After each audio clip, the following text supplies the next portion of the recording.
कुमार पात्र।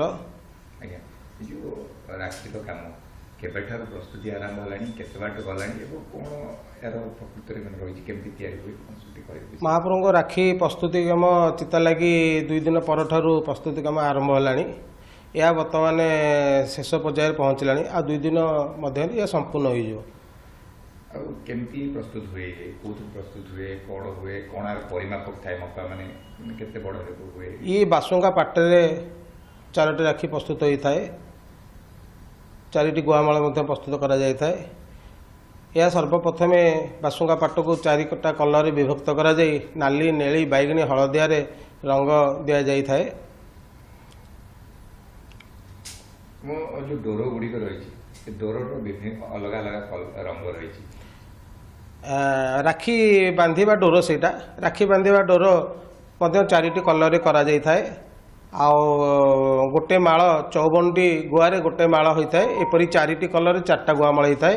2टी महाप्रभु परिधान करता जगन्नाथ महाप्रभु 2टी बलभद्र महाप्रभु परिधान करता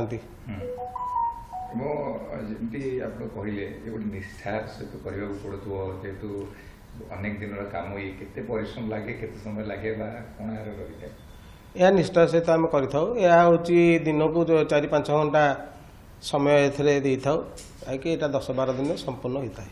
केते वर्ष काम यहाँ मु निजे आमर बाबा सहित 14 वर्ष है मु कले। मो पुआ छोट बड़ू बर्तमान ये कम शिखी मत सहयोग कर मो ना प्रसाद कुमार पात्र पाटरा विषय।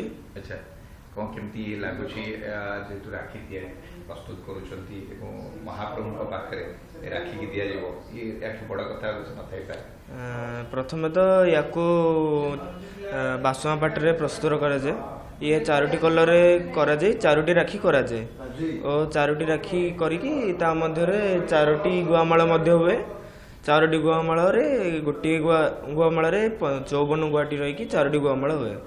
ये तो पूरा बड़ ठाकुर निजे परिधान करेंगे जगन्नाथ बड़ ठाकुर या देखिए बहुत खुशी लगुच और या मो जेजेंग बाबा ठारू शिखिकी सहित साहाय्य कर महाप्रभु काम ये गोटे अलग अनुभूति लगुच ये छोट बयस महाप्रभु काम नियोजित हवा तो बहुत भाग्यवान भावुची बहुत खुशी लगुच बहुत आनंद मिलूँ।